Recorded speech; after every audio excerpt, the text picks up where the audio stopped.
The thing about the Varath that nobody at Central Authority ever bothered to understand is that they do not follow hierarchy the way the rest of the compact does. They don't track rank. They don't track titles. They don't track the silver piping on a deputy director's collar or the embossed seal on a resettlement order, or the number of contractor teams arrayed in a corridor with containment poles and sedation emitters. What the Varath track is presence, not dominance, not threat. Presence, the particular quality of a body that is calm when it should be afraid, that moves without announcing itself, that has been in the same space as the pack day after day, and has not once tried to own what it was standing next to. The Varath don't have a word for this in standard. What they have, what I eventually learned they have, is a behavioral designation that their compact-era interpreters translated imperfectly as anchor presence, the fixed point. The individual the pack's internal map is drawn around, whether that individual knows it or not. I did not know it. I want to be clear about that, because the formal review that followed incident Kesoth 7 spent a great deal of time suggesting that I had cultivated the Varath's attachment deliberately, perhaps as some kind of labor action, perhaps as leverage. Deputy Director Solane made this case with considerable energy in the 3 weeks before his resignation was accepted. He was wrong. I was a transit logistics coordinator. I managed cargo flow, buffer zones, and the kind of paperwork that everyone needs filed and nobody wants to do. What happened between me and the Varath pack at Outer Kesoth Station was not a strategy. It was 14 months of ordinary work, in a place where ordinary work put me, every day, within 40 meters of 8 animals that everyone else on the station treated like a problem, waiting to detonate. I'll tell it from the beginning. The Varath arrived at Outer Kesoth Station in the 3rd month of Transit Cycle 44, which was about 11 months before I started working there, and about 2 years before everything fell apart in the way that got recorded in the incident files. They came as a containment transfer, 6 adults and 3 juveniles, pulled from their home range on the Varath territorial margin when a mining consortium's survey teams kept wandering into buffer territory and getting themselves seriously injured. The authorities' answer to the consortium's complaints was, characteristically, to relocate the pack rather than redirect the survey teams. The Varath were sedated, crated, and transported to Kesoth, which was the nearest hub with a large animal containment ward, and, in theory, the administrative capacity to process a permanent resettlement filing. The resettlement filing was never completed. 14 months later, when I arrived, it was still sitting in a routing queue because the 3 different case officers who had been assigned to it had each, in succession, requested reassignment to other departments. The Varath were simply in the ward, not processed, not formally housed, technically in transit. One of the 3 juveniles died in the 2nd month after their arrival. Organ failure consistent with transport stress. The case file noted this in 2 lines and moved on. The remaining 2 juveniles, subadults by the time I arrived, each about the size of a large draft animal, were named in the original intake as Unit 7 and Unit 8. The adults had no intake names. Nobody had ever got close enough to assign them. I know what that sounds like. I was the same as everyone else initially. When my supervisor Clen Orath handed me the buffer zone maintenance file on my 2nd day, he spent about 4 minutes describing the Varath, hexapedal, broad-shouldered, iron dark fur over ridged cartilaginous plates along the spine, amber eyes set deep under heavy brow ridges, ground weight somewhere between a large earth bear and a small armored vehicle. And then he said, "Stay out of the red zone. Don't look them straight on. Don't carry food inside the buffer perimeter. And if the chest drone starts, walk away slowly." And then he handed me a stylus and told me to go update the supply corridor manifests for dissection, which ran along the eastern edge of the Varath buffer zone. I did this for 3 days without incident. On the 4th day, one of the subadults was standing at the mesh barrier on the eastern edge of the buffer, watching the dissection corridor when I came through on my morning pass. I registered it the way you register a large piece of equipment in an unfamiliar position, noted it, catalogued it as something to be cautious around, kept walking. I did not look straight at it. I did not slow down. I had my manifest tablet in one hand and my access card in the other, and I was 2 cargo bays behind schedule because a Torith shipping company had mislabeled 6 crates and the remanifest had taken me an hour longer than it should have. The subadult did not move when I came through. It did not make the chest drone sound that Orath had described. It simply stood at the mesh, watching me the way a large dog watches someone who has walked past its yard every day for a week, with what I can only describe as a kind of flat, considered attention. I did not give it food. I did not speak to it. I kept walking. Day 5, it was in the same position. Day 6, day 7. On day 8, I was running later than usual because the mislabeled Torith crates had turned into a remanifest dispute that had escalated up to levels before someone in procurement finally signed off on the correction, and I was annoyed and moving fast and not paying attention to the barrier in the way I normally was. I walked past the subadult at about 6 meters, closer than my usual line, and the animal turned its whole body to track me as I passed, head swiveling on a neck that was wider than my torso, and I felt the chest drone. Orith's description had not done it justice. It was not a sound so much as a pressure change, a low-frequency vibration that I felt in my sternum and the back of my teeth before I consciously registered hearing anything at all. I stopped walking without deciding to. The subadult held the drone for 3 seconds. Then it stopped. I stood very still for a moment, then I kept walking. I told Orith about it at end of shift and he said, "That means it was curious. You were moving differently than usual. Don't run in the D-section corridor if you can help it." He was already looking at his next file. He wasn't alarmed. Neither was I really. I just filed it away. What I did the next morning was entirely practical. I was in the D-section corridor at my usual time, and the subadult was at the mesh again, and I slowed down before I reached the 6-meter mark and walked my normal line, and I looked at the cargo bay numbers as I passed instead of at the animal. The chest drone didn't come. I finished my pass and went back to the office and updated the manifests. This is what I mean when I say it was not a strategy. It was logistics. I was coordinating traffic flow through a corridor that happened to run beside a containment zone, and I needed the containment zone's occupants to be calm while I did my work, because a non-calm Varath would escalate to a security call, which would disrupt the whole D-section corridor for 3 hours minimum, which would put me further behind on a manifest backlog that was already consuming my overtime. I was managing the variable, that was all. By the end of the 3rd week, the subadult was no longer standing at the mesh when I came through. It was lying down along the barrier, in the loose-limbed way that large predators rest when they are not alert, which is a different thing from how they rest when they are asleep, and a still different thing from how they rest when they are watching something they intend to act on. I learned to read the difference over the following months. The way you learn to read the difference between a particular crane's warning tone and its operating tone. Background literacy, operational necessity. In the 6th week, the second subadult started appearing at the mesh too. I did not name them. I want to be clear about this as well, because the incident report implies that I named them, and that this act of naming was the beginning of some kind of deliberate bonding program. What happened is that I gave them working designations in my own notes. For the same reason I gave working designations to cargo bays and manifest groups, because Unit 7 and Unit 8 were the same length to type as the one on the north side and the one that comes later in the morning, and because when I was writing my buffer zone maintenance logs, I needed to differentiate between the two animals' behavioral patterns, which were different from each other and from the adults, in ways that were relevant to my work. The one I called Sev was the larger of the 2 subadults and had a rid scar running from its left shoulder plate to the base of its neck, a scar I assumed came from the transport, though I never found documentation confirming this. Sev was the one who had been at the mesh first, and who watched the D-section corridor in the mornings. Sev was also the one who, in the 11th week, pressed its nose against the mesh on a Wednesday morning, when I was 3 minutes ahead of my usual schedule, and came through slightly faster than normal, not aggressive, testing. The same way a dog presses its nose to a door to catch a smell before it knows what the smell is. I stopped. I stood still, I waited. Sev pulled back from the mesh. It sat down, the full hind quarter sit of a very large hexapedal animal, which is a substantial piece of physics, and it looked at me with that same flat, considered attention.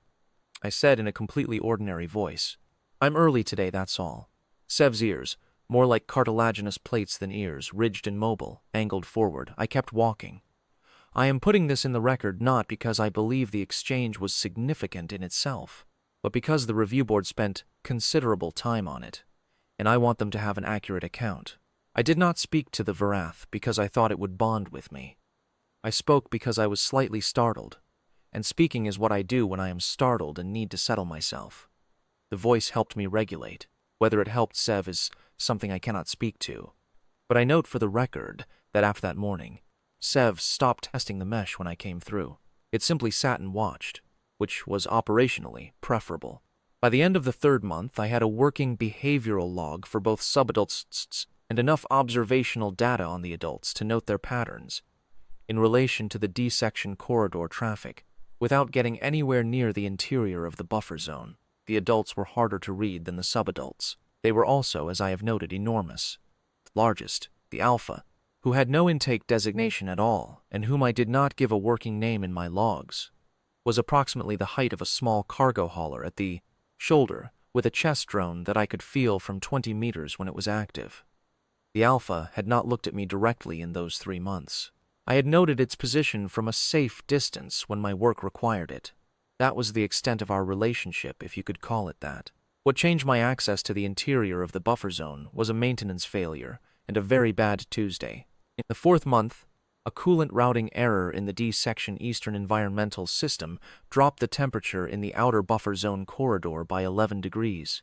Over 6 hours. This was a station infrastructure problem, not a Varath problem.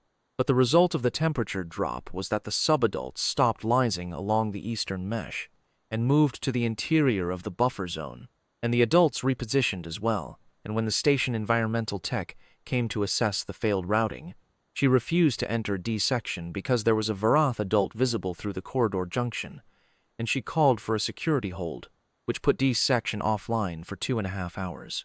2.5 hours is a very long time in a transit corridor. The cargo backup extended to 3 other sections. I spent the entire hold on the comm with 4 different shipping companies, 2 procurement officers, and 1 extremely unhappy Port Authority representative from the Orindal system who wanted to know why his priority manifest had not cleared. When the security hold lifted and the environmental tech rerouted the coolant feed, I went back into DC section and I stood at the eastern mesh for a few minutes and I looked at the positioning of the adults and the subadults relative to the ambient temperature gradient that the failed system had created, and I wrote a 9-page buffer zone climate management addendum to the maintenance file that nobody had ever written before, because nobody had ever been in D-section long enough or often enough to know it needed writing. The environmental team lead thanked me for it, briefly, and filed it in the supplementary maintenance records where it would presumably stay forever unless someone needed it. Clen Orth read it. He called me into his office and told me he was reassigning me formally to the buffer zone maintenance dossier as a primary responsibility rather than a secondary one, because the existing dossier was inadequate, and he had been meaning to address this for 1.5 years and hadn't. He gave me expanded access credentials for the outer buffer zone corridor, and told me that if I needed to enter the zone interior for any maintenance assessment, I should take a communicator, keep it on, and not go beyond the secondary barrier. I want to note that Orth was a reasonable supervisor, and that the expanded access was genuinely necessary for the work.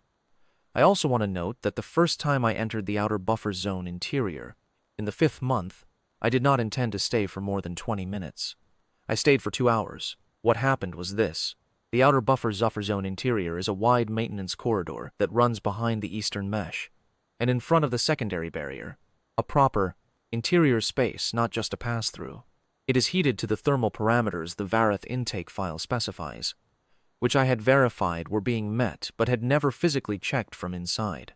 I went in through the access hatch with my communicator and my maintenance tablet, and I walked the length of the corridor making notes on the heating, elements in the air exchange rate, and I was about 3/4 of the way through when Sev came through the secondary barrier access hatch at the far end and stopped. We looked at each other. Sev was at full stand in an enclosed space, considerably more substantial than it appeared from the D-section corridor side of the mesh.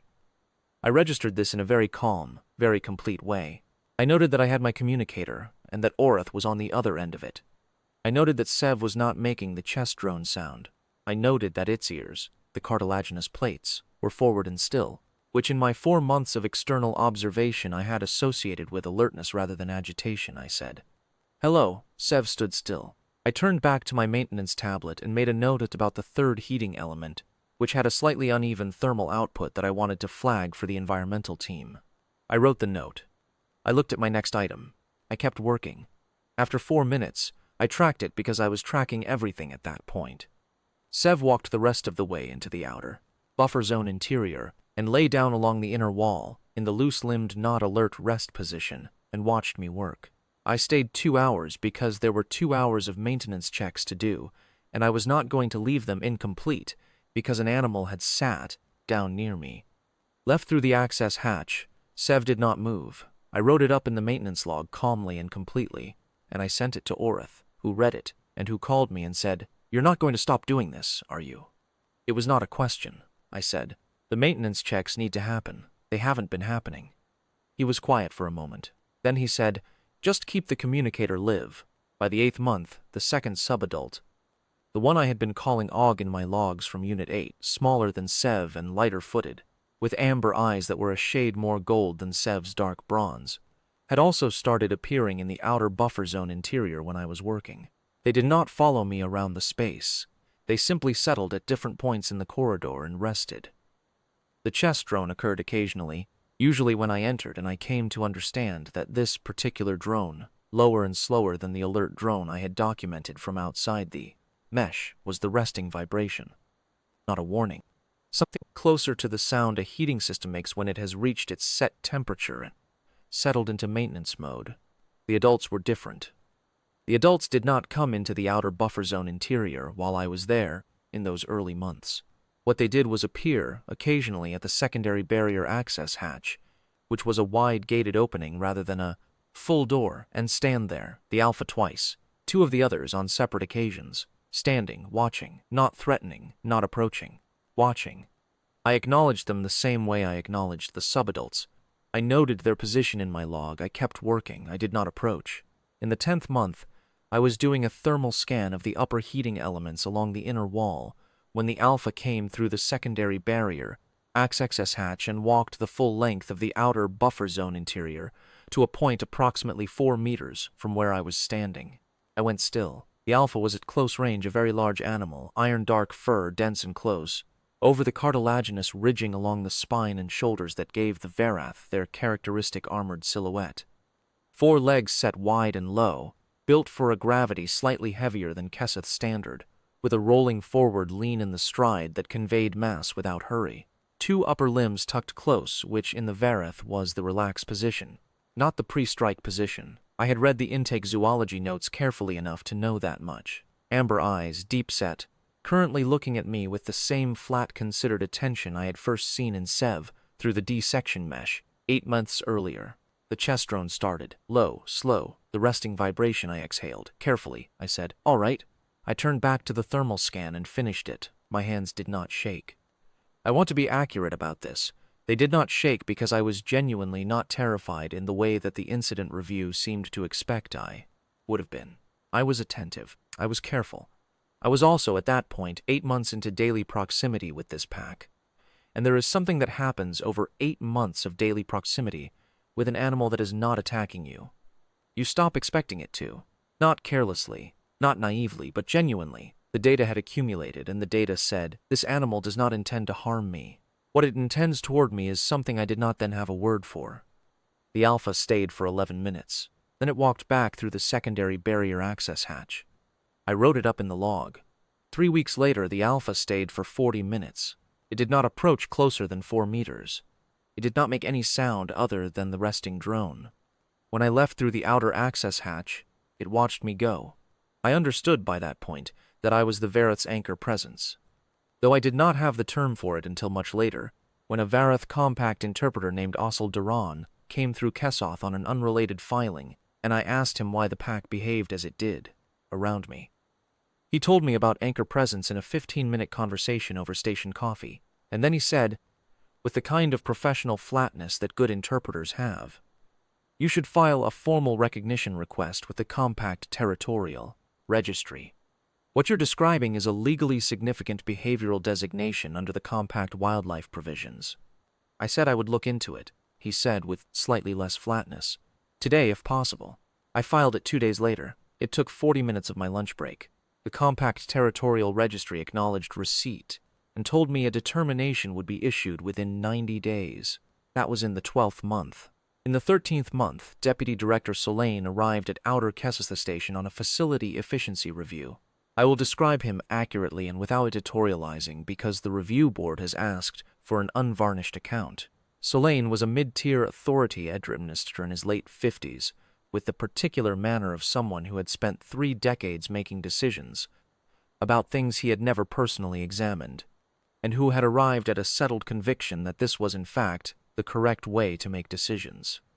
He wore the silk-collar piping of a deputy director, which on the station meant he outranked every resident administrator, including Clen Orith, and he had brought with him a team of 4 efficiency analysts and a contract representative from Halvet Relocations, which was a private company that specialized in, among other things, the transit and resettlement of large animal containment cases.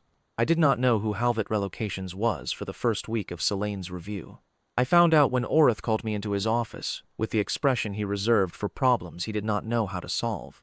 The deputy director has a resettlement proposal for the Varath, he said.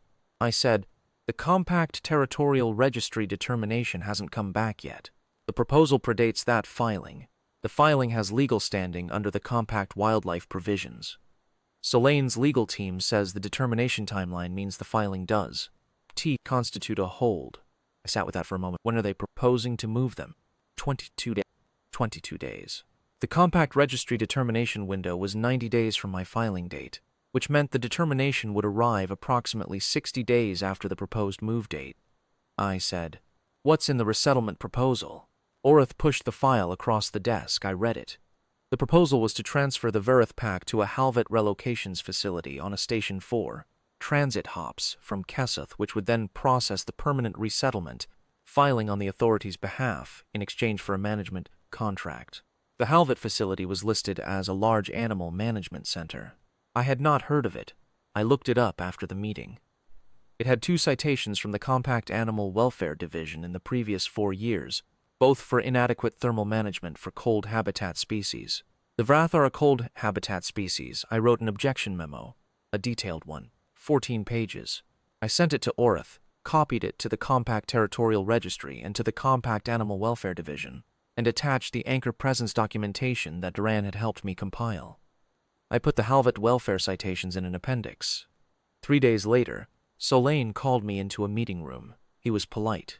He was very calm. He explained that he understood my concern for the animals in my care, and that Halvet Relocations had assured him that the thermal management citations had been resolved, and that the efficiency of the proposed transfer was considerable, and that the resettlement proposal had been approved at the regional level before his arrival at Keseth. I said, the anchor presence designation, if confirmed by the compact registry, creates a legal obligation to maintain proximity between the designated pack and the designated anchor individual. So Solane said, if confirmed. The determination hasn't been issued, I said. The filing predates the proposals. He smiled. It was a thoughtful senior administrator smile. Davin, I'm sure you've done excellent work with the buffer zone dossier. I've reviewed your maintenance logs and they're thorough. But the Varath resettlement is a regional-level decision, and I'm afraid that a logistics coordinator's informal observations, however well documented, don't constitute a formal behavioral determination under the compact provisions, I said. The registry will determine that when they issue their finding. Yes, he said.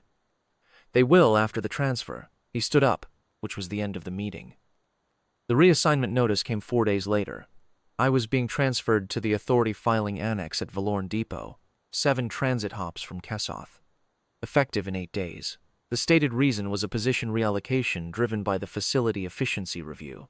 The notice was co-signed by Solane and by the regional administrator, and it was completely, scrupulously legal. I filed a formal objection. I was told the transfer was non-negotiable. I contacted Duran, who was alarmed and who immediately filed Honda Compact Territorial Intervention Notice on my behalf, which bought me approximately nothing in the time available.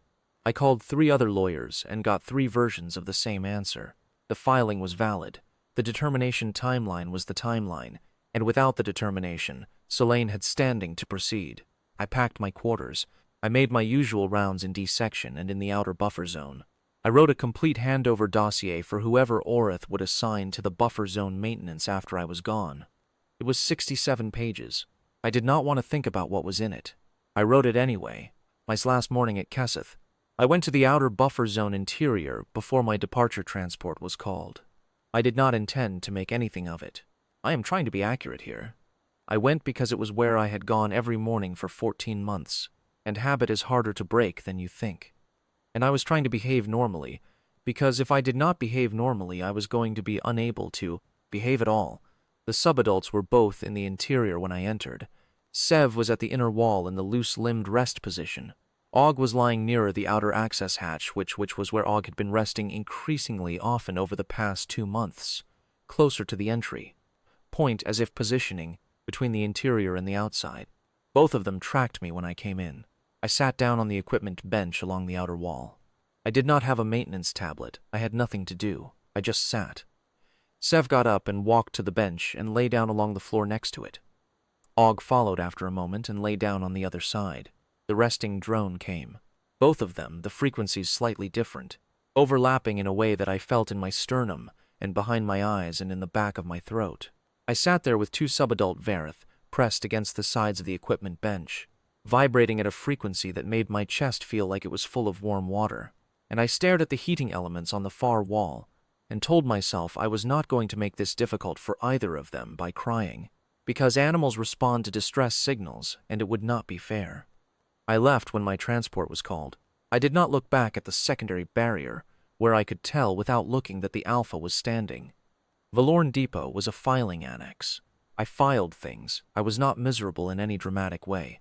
I was competent and efficient, and I did the work that was in front of me. I heard, through Orath, that the Halvet relocations team had arrived at Kesoth 4 days after my departure, and had begun the transfer process. I heard, 6 days after that the transfer process had not gone well.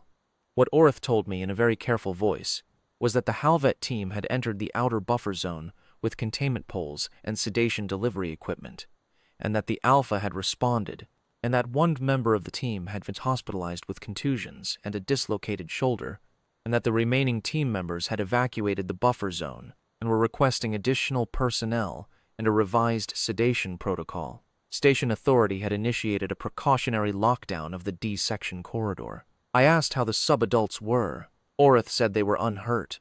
I asked how the rest of the adults were. He said they were in the inner buffer zone interior and had not approached the secondary barrier since the incident, which he considered a good sign. I said, "They're not agitated. They're waiting." He was quiet for a moment. Waiting for what? I did not answer that because I did not want to say it out loud. The second Halvet team arrived 3 days later. 6 units, not 4. Upgraded sedation delivery, 2 station security officers as escort. A compact registered behavioral consultant had also been brought in. Specialist in large animal transit protocol, who had, according to his credentials, successfully managed transfers of 14 different classified predator species. He had, however, never worked with Varath. This detail was in his contract at the bottom of the 3rd page, where it would have been easy to miss if you were not specifically looking for it. I read it in the incident file afterward. The team entered the outer buffer zone exterior corridor on the D-section side of the mesh, which was standard pre-approach positioning, and the behavioral consultant led the approach with the containment poles held at the passive angle his training specified. The team got approximately 30 seconds into the approach before Sev appeared at the inner barrier access hatch. Og appeared 2 seconds later at Sev's left flank. Then 2 of the adults came up behind them, filling the access hatch opening from side to side. The chest drone activated. All 4 animals simultaneously, at a frequency that the Transit Authority's atrium microphone array, 40 meters away, picked up as a structural vibration and flagged as a seismic check. The behavioral consultant's post-incident report describes the experience as a vibrational event at a frequency inconsistent with my previous field documentation, which had a measurable impact on the team's decision-making capacity before voluntary evacuation. I am told the 2 security officers retreated to the D-section main junction before they consciously decided to do so. I am told the 6 Halvet team members followed within seconds. The behavioral consultant followed, in an orderly and professional manner that he was careful to note in his report, approximately 4 seconds after that. The approach was aborted. The lockdown, which had been partially lifted, was reinstated.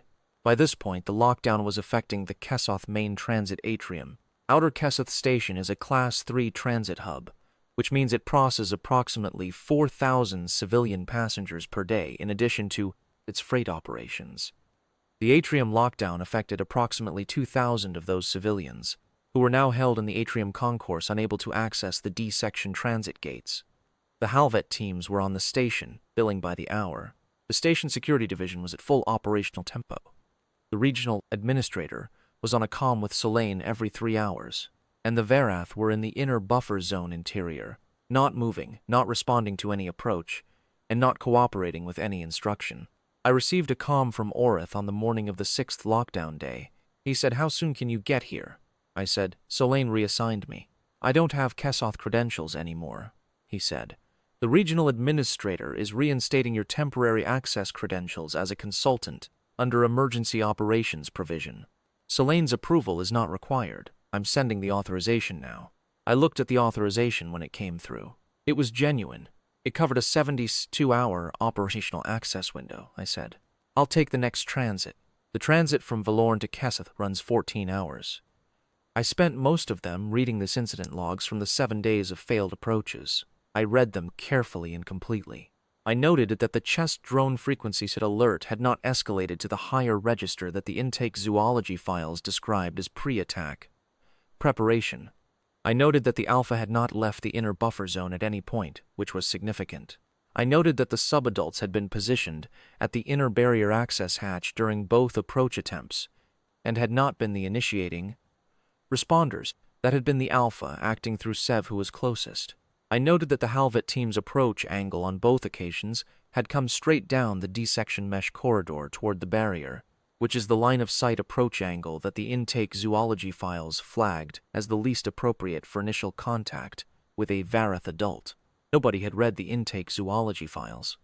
They were in the buffer zone dossier that I had compiled, and that I had handed over to Orith's office on my last day, but the Halvet team had their own protocols, and the station security division had presumably not had time to read 67 pages of maintenance documentation in the middle of a lockdown. I arrived at Kesoth at 0340 station time. Orith was waiting at the arrival gate. He looked like he had not slept properly in 6 days, which was probably accurate. He handed me a temporary access badge and walked me directly to the station security liaison's desk, where I spent 40 minutes reviewing the current disposition of the pack with the overnight security shift led. The pack had not moved from the inner buffer zone interior since the previous afternoon. The subadults had not appeared at the inner barrier access hatch since the previous evening.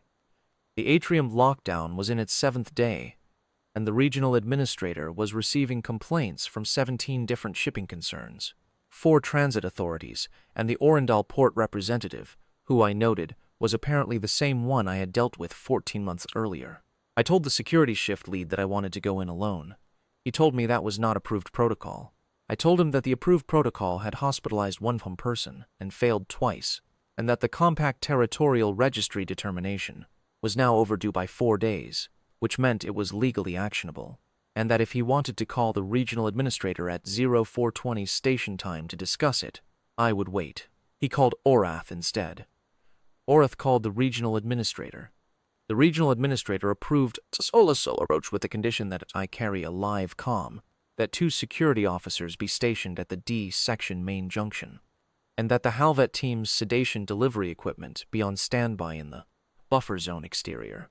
I said the sedation equipment needed to be moved out of the buffer zone exterior entirely, because its presence would register to the pack as a threat preparation, and that was the last thing we needed.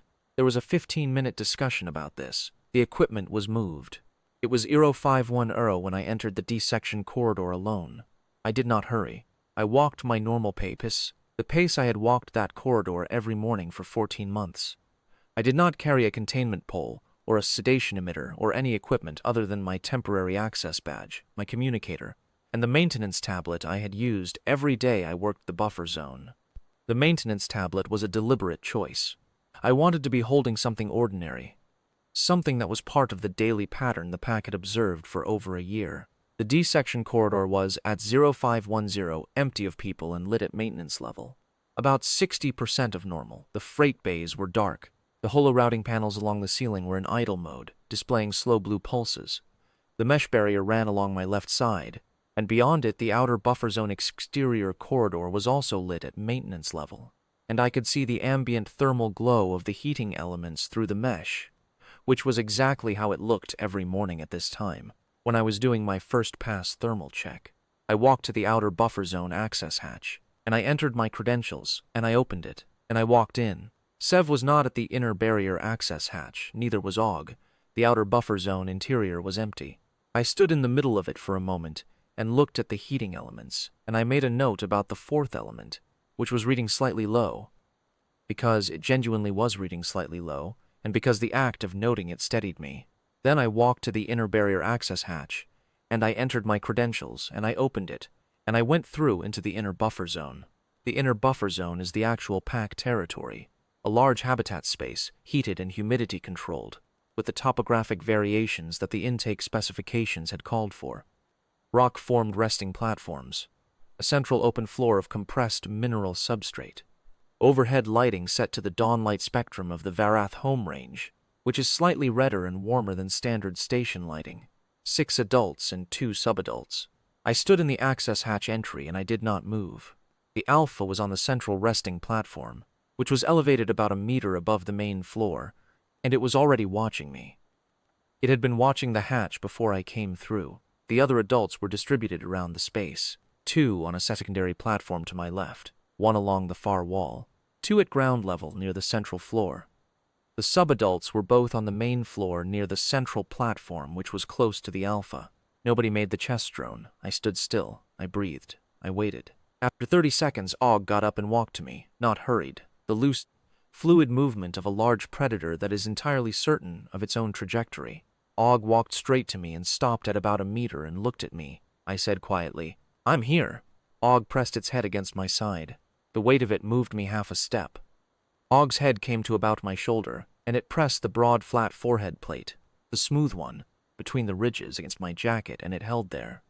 The resting drone started, low, slow, Og's frequency, and Sev got up and came over, and Sev was bigger than Og.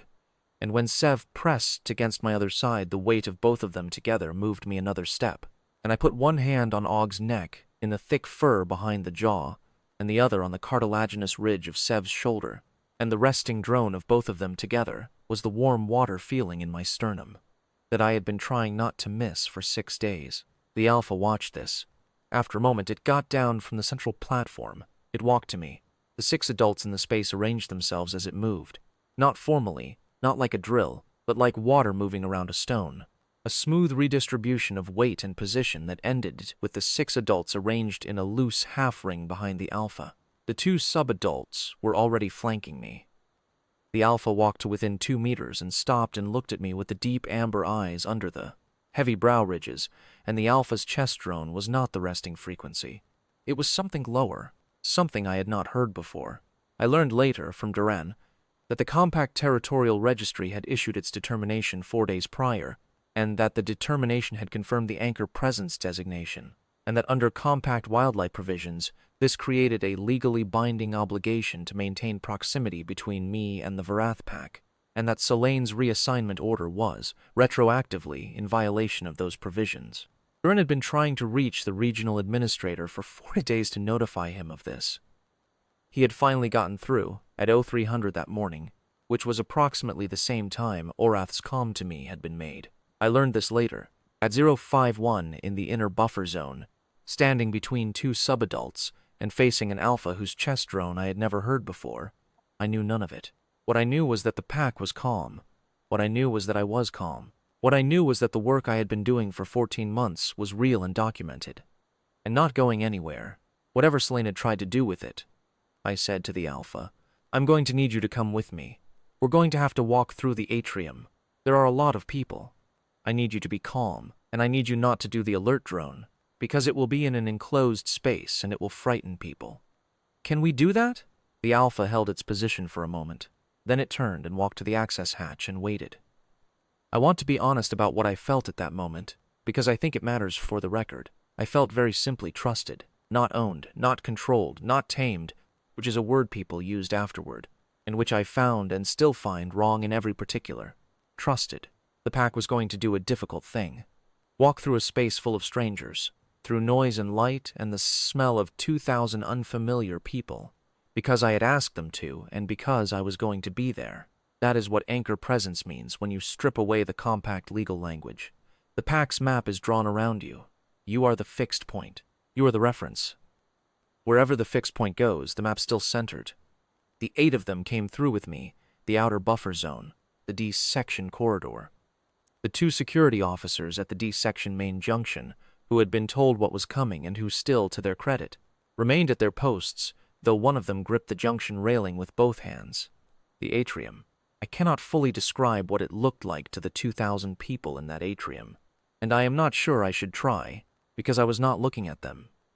I was looking at the path through the concourse, and I was breathing steadily, and I had Sev on my left and Og on my right, and the Alpha 2 steps behind me, and the other 5 adults spread in a loose formation around us. What I know of what it looked like I know from the Transit Authority recording that was entered into the incident review. The atrium is a large space. It handles 4,000 passengers per day, and it is built to feel open and calm, with high ceilings and ambient lighting, and the constant movement of people and freight. On the 7th day of the lockdown, it held approximately 2,000 people who had been waiting in various states of patience and impatience for their transit gates to reopen. There were families with transit packs. There were freight crews in their company coveralls. There were compact officials in formal robes who had been waiting the longest and were the most visibly displeased. There were children sitting on the floor near the far gates because they had been told to stay put and had eventually given up on finding a better option. When we came through the D-section junction into the atrium went quiet, not gradually. The way a room goes quiet when something happens that is outside the category of things the people in the room know how to process. The quiet moved across the concourse like a pressure wave from the D-section end toward the far gates, and by the time we were 20 meters into the atrium, it was completely silent. The freight crew in their coveralls stopped mid-conversation. The compact officials in their formal robes turned to look. The children near the far gates who had been sitting on the floor got to their feet, not because they were afraid. The Transit Authority recording shows that very clearly, but because whatever was coming through, the junction was something you got to your feet to see properly. 2,000 people, standing or sitting, and not one of them making a sound. We walked to the center of the concourse. The Alpha stopped when I stopped, and the other adults arranged themselves, and the sub-adults stayed at my sides, and the atrium was still quiet, and then, from somewhere in the crowd, someone said something in a language I did not speak, in a very soft voice, and someone else answered them, also softly, and then very slowly the murmuring began. The way it does when people are processing something that is not a threat but is larger than they expected. The resting drone came, not the alert frequency, the low, slow vibration, the one I felt in my sternum and behind my eyes, but now in a space large enough that the sound traveled, and 2,000 people felt it too. I saw it move through them from the recording afterward, a small ripple of reaction. Hands going to chests, people turning to their neighbors, the universal response to a sensation that is unfamiliar, but is not pain and is not threat, and is not quite like anything else. The pack holding the resting drone in the center of the station atrium, with me in the middle, and 2,000 people understanding somehow, in the way that bodies understand things before minds do, that whatever was happening was not an emergency. The Transit Authority recording, which I have seen, shows the moment from above. From above, the arrangement of 8 Varath around me in the center of the atrium concourse forms a pattern that the compact interpreter Duran, when he was shown the recording, described as the Varath pack formation of territorial acknowledgement, a public declaration in the Varath behavioral language of the pack's recognition of their anchor presence in a new territory. Not an aggressive display, not a threat, a declaration, this territory, this anchor. This is how we stand around the thing that is the center of our map. From the floor of the atrium, with 2,000 people watching, it looked like what it was. 8 large, dangerous animals standing very still around one ordinary woman in a transit logistics coordinator's jacket, who was holding a maintenance tablet and waiting. The regional administrator arrived at the atrium 11 minutes after we did. He had, I was told, been in a comm call with Darren when the atrium security feed showed what was happening, and he had ended the comm call and come directly. He stood at the edge of the concourse and looked at me and looked at the Alpha and looked at the 2,000 people who were watching, and then he walked across the concourse to me. He said quietly, "Mrs. Davin, are you all right?" I said, "Yes." He said, "Receive the compact registry determination at 0300. I owe you an apology." I said, I'd like to go back to work, Administrator. He looked at the Alpha, who was watching this exchange with the flat, considered attention that I had come to know very well. He looked at Sev and Og on my sides. He looked at the 5 adults arranged in the formation of territorial acknowledgement at the edge of the concourse. He looked at the 2,000 people who had not moved. I think he understood in that moment that the recording would be reviewed by a great many people in the days ahead, and that what it showed was not ambiguous. He said, "Your reinstatement as territory coordinator is effective immediately. The Halvet contract is being suspended pending a compact welfare review." He paused. "Deputy Director Selene has been recalled to the regional office." I said, "Thank you." He looked at the atrium. 2,000 people, not one of them moving. The Transit Authority recording shows that in the 11 minutes we stood in the center of the concourse, no one left. No one tried to leave through the gates. No one crowded forward. They stood or sat where they were and they watched. And the atrium was not panicked and not hostile and not chaotic. It was the most orderly 2,000 people I have ever seen in one space. And I think it was because the pack was not displaying aggression, and people, even people who have never seen a Varath before, can read the difference between a predator that is about to act and a predator that is simply present. The pack was simply present, and I was simply present, and that, it turned out, was enough for everyone in the room to understand that whatever was happening was not a threat. The administrator said, "Can you take them back?" I said yes. I turned, and the pack turned with me, and we walked back through the D-section junction, and the atrium murmur followed us until we were through the junction door. That was Incident Kesoth 7, as it has been entered in the formal record. The Halvet contract was terminated. The compact wildlife provisions investigation resulted in 3 compliance findings against Halvet relocations and the indefinite suspension of their large animal transit certification. The compact territorial registry confirmed and registered the anchor presence designation formally in a document that is now part of the buffer zone dossier and which will, as Duran advised me, survive any subsequent administrative review. The deputy director submitted his resignation the following week, citing personal reasons. The regional administrator personally signed the permanent territory coordinator appointment, which made me the first formally designated Varath anchor presence in compact administrative history. Orith brought me a cup of coffee when the appointment came through. He set it on my desk and said, "The 4th heating element in the outer buffer zone interior is still reading low." I said, "I know. I've filed a maintenance order." He nodded. He left. That was the entire conversation. I went back to work. The buffer zone dossier is now 112 pages, and I am told it has become a reference document for the Compact Territorial Registry's working group on anchor presence protocols. I am told this with some regularity by Darren, who finds it professionally gratifying, and who, I suspect, considers it a partial vindication of what he has always argued was an underutilized provision of the compact wildlife framework. He is probably right about this. He is right about most things, which is why he is a very good interpreter. Siev is the size of the Alpha now, and still prefers the inner wall bench position in the outer buffer zone interior. Og has taken the role of threshold watcher, positioned near the outer access hatch in a way that the new zoology intake we commissioned describes as the pack's sentinel junction position, which is a role that subadults grow into after a territorial designation is confirmed. The 3rd juvenile, the one who did not survive the transport, is in the intake file's first 2 lines. I had that entry pulled and placed at the front of the buffer zone dossier. Orith asked me why. I said it's because the dossier is the complete record, and that was part of it. He accepted this without further comment, which is one of the things I value about Orith as a supervisor. The other adults have their positions. The Alpha has its resting platform, and the dawn spectrum lighting, and the resting drone that I still feel in my sternum, and behind my eyes when I enter the inner buffer zone in the morning. I did not cultivate this. I did not plan it. I showed up every morning, and I did the work that was in front of me. I stayed calm in the places where calm was what the situation required. I filed the paperwork that the situation generated. When they tried to remove me, I objected through the channels available to me, and when the channels ran out, the pack made a different kind of objection in a space where 2,000 people could see it clearly. I do not think the deputy director understood, even at the end, what he had tried to do. He had tried to relocate an inconvenient logistical variable, and the variable had turned out to be the fixed point of an apex pack's territorial map, and the pack had simply, very patiently, very publicly, and with a great deal of chest-drone resonance and no violence whatsoever, demonstrated the difference between a filing annex and an anchor.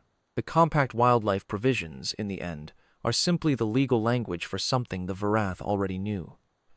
They had known it for 14 months before anyone else did.